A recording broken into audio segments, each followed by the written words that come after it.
Атаңа айтмын, бош емеспін. Мен да бош емеспін. Ойлап тапқанға атаң қиын. Не іш бар екен? Тапса тапырым, жаз болады.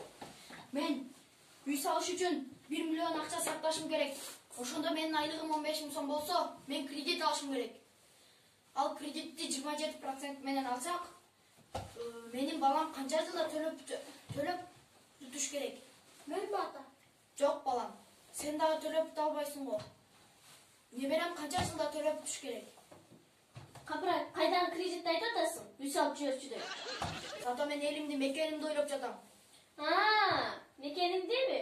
Жазанда балам. Bir мекенчил адам кечки саат 7-де балыкка кеткен бойдон, эртеменки саат 7-де келди. Ошондо ал мекенчил адам үйдө канча сутка болгон жок?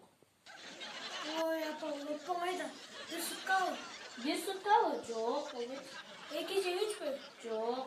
Зато ошол мекенчил адам үй бүлөсүн багайын деп 1 чака балык алып келди. 1 чака балыкпы? Анда логикалык суроо балам. Кыргызстандын кайсы аккан суусунда копченый балык жашайт? Болдула, макул ата апа. Мунун баарын жазайын. Бирок дагы баягыдай эки алып калсам, ата-энелер чогулушуна кимиңер барасыңар?